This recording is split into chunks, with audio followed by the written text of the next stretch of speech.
Students, आज हम discuss करेंगे economics class 9 chapter 4 food security in India. Students, इससे पहले ऑलरेडी इसका एक्सप्लेनेशन पार्ट मैं क्लियर कर चुकी हूँ। आज मैं आप लोगों के लिए लेकर आ रही हूँ इसके इंपॉर्टेंट क्वेश्चन एंड आंसर्स की वीडियो। सो स्टूडेंट्स, स्टार्ट करते हैं फर्स्ट क्वेश्चन से। What is food security? Food security क्या होता है? तो it means availability, accessibility and affordability of food to all the people at all the time। Availability का मतलब होता है कि हमारी कंट्री के अंदर अवेलेबल होना चाहिए फ्रूट। असेसिबिलिटी का मतलब होता है कि हर एक पर्सन तक पहुंच होनी चाहिए, रीच होनी चाहिए। और अफोर्डेबिलिटी का मतलब होता है कि पैसा होना चाहिए लोगों के पास खरीदने के लिए। तो इसका मतलब होता है जब हम तीनों वर्ड्स को मिला देते हैं तो वो हमारा फूड सिक्योरिटी का जो मीनिंग है वो पूरा का पूरा कंप्लीट होता है। नाउ नेक्स्ट क्वेश्चन है, what is buffer stock? Buffer stocks किसे कहते हैं? It is the stock of food grains namely wheat and rice. ये उसका स्टॉक होता है फूड ग्रेन्स का जो कि हम बात करते हैं वीट और राइस, जो कि प्रोक्यूर्ड करते हैं गवर्नमेंट थ्रू FCI यानी कि फूड कॉर्पोरेशन ऑफ इंडिया के द्वारा। उसको हम बफर स्टॉक बोलते हैं। Next question, what is issue price? Issue price क्या होता है? It is a price at which food grains are distributed in the deficit area. ऐसा प्राइस जिससे कि हम फूड ग्रेन्स को क्या करते हैं, डिस्ट्रीब्यूट करते हैं डेफिसिट एरियाज में, बैकवर्ड एरियाज में, और पोअरर स्ट्राटा जो है हमारी सोसाइटी के, eight a price lower then market price, market price से कम दाम में, उसको हम इशू प्राइस बोलते हैं। Next question, discuss the major reason for poverty in India. क्या क्या ऐसे कारण है जिसके कारण पॉवर्टी है इंडिया के अंदर? पहला रीजन, फर्स्ट अनएम्प्लॉयमेंट। अनएम्प्लॉयमेंट यानी बेरोजगारी। तो due to lack of job opportunities more than 90 lakhs of our total working force is unemployed. Lack of job opportunities की वजह से 90 lakhs जो है हमारी टोटल वर्किंग पॉपुलेशन है वो अनएम्प्लॉयड है, जो कि सबसे बड़ा मेजर रीजन है पॉवर्टी का। सेकेंड है इन्फ्लेशनरी प्रेशर। इन्फ्लेशन का मतलब होता है प्राइस का इंक्रीजमेंट होना यानी कि बढ़ना। तो जो अपवर्ड ट्रेंड है प्राइजेस का वो कि पूरा जो पुअर सेक्शन है सोसाइटी को टोटली उसको अफेक्ट कर रखा है, ये एक सबसे बड़ा कारण है। नेक्स्ट है lack of industrialisation. Industrialisation, India is very backward from the industrial point of view. अगर हम बात करें इंडस्ट्रीज पॉइंट ऑफ व्यू से तो हमारा जो देश है इंडिया ऑलरेडी बहुत बैकवर्ड है। हार्डली 3% हमारी जो टोटल वर्किंग पॉपुलेशन है वो इंगेज है जो कि लार्ज स्केल इंडस्ट्री में वर्क करती है। ये भी एक और मेन रीज़न है पॉवर्टी का। नेक्स्ट है over dependence on agriculture. Even after more than 60 years of independence, हमें 60 साल हो चुके हैं हमारी आज़ादी को, फिर भी 60% जो हमारा टोटल पॉपुलेशन है वो आज भी किस पे डिपेंडेंट है? एग्रीकल्चर पे डिपेंडेंट है अपनी लाइवलीहुड को लेकर। तो due to shortage of inputs our agriculture is backward, और इनपुट्स की कमी की वजह से जो हमारा एग्रीकल्चर है वो भी बहुत ज़्यादा बैकवर्ड है। तो ये ऐसे रीजन्स है जिसके कारण हमें पॉवर्टी देखने को मिलती है और ये कॉजेज है पॉवर्टी के। Next question, mention major features of public distribution system in India. कौन कौन से ऐसे मेजर फीचर्स है पब्लिक डिस्ट्रीब्यूशन सिस्टम के इंडिया के अंदर? फर्स्ट है government regulated shop. Government regulated shop में जो फूड प्रोक्यूर किया जाता है by FCI food corporation of India, वो डिस्ट्रीब्यूट किया जाता है गवर्नमेंट रेगुलेटेड राशन शॉप्स के द्वारा। स्टूडेंट्स, आप लोगों ने भी देखा होगा राशन शॉप्स में जो पुअर सेक्शन होते हैं हमारे सोसाइटी को, उनको सामान बेचा जाता है वो भी मार्केट प्राइस से कम में।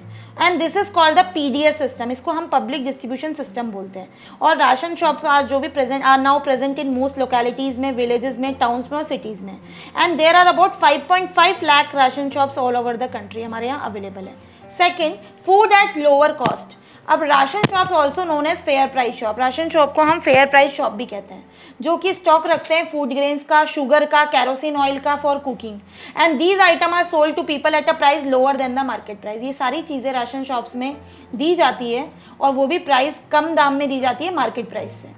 Next, stabilising prices. जो PDS है उसने काफ़ी प्रूव किया है, मोस्ट इफेक्टिव रहा है, वो इंस्ट्रूमेंट रहा है गवर्नमेंट की पॉलिसी के अंदर बहुत सालों से, और प्राइजेस को स्टेबलाइज करा है, मेकिंग करा है, फूड को अवेलेबल करा है ताकि सभी कंज्यूमर को अफोर्डेबल प्राइजेस पे मिल पाए।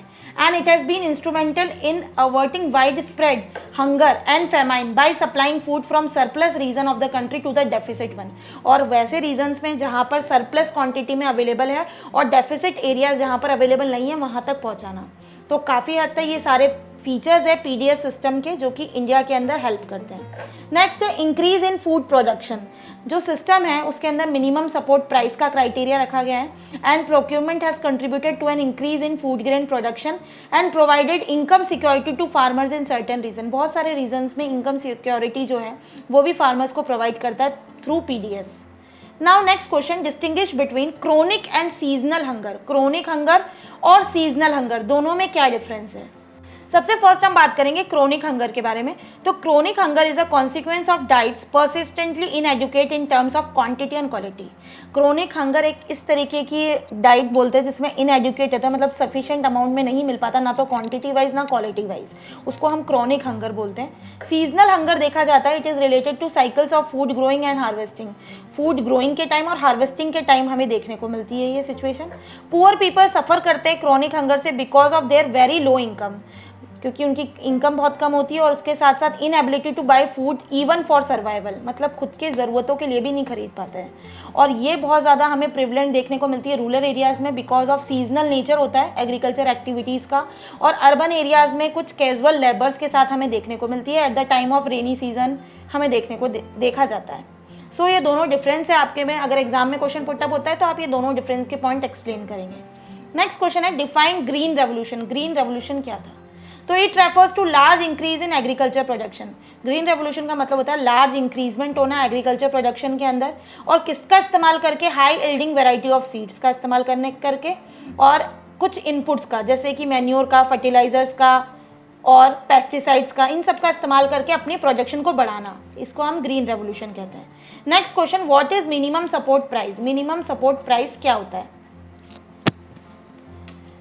The farmers are paid a pre announce price for their crops. जो फार्मर्स है उनको एक प्री अनाउंस प्राइस दिया जाता है अपनी क्रॉप्स के लिए, और वो प्राइस हम क्या कहते हैं? एमएसपी, यानी कि मिनिमम सपोर्ट प्राइस कहलाता है।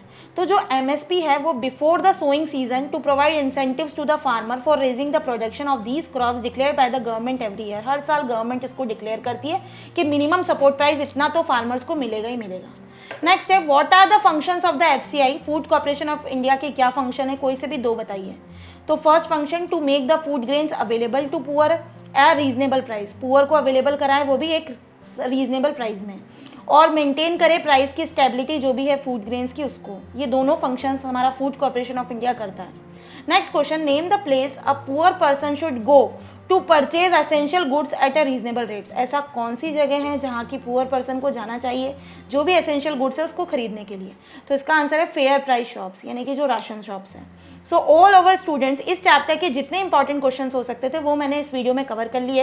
अब आपको करना क्या है, ज़्यादा से ज़्यादा आप मुझे कमेंट करके बताएं कि आपको ये वीडियो कैसी लगी, और जो स्टूडेंट चैनल पर नए हैं वो चैनल को सब्सक्राइब करना ना भूलें, एंड साथ में नोटिफिकेशन बेल आइकन को जरूर प्रेस कर दे ताकि मेरी अपकमिंग सारी वीडियोज़ की नोटिफिकेशन आपको मिलती रहे। जल्द मिलते हैं नई वीडियो के साथ। Thank you.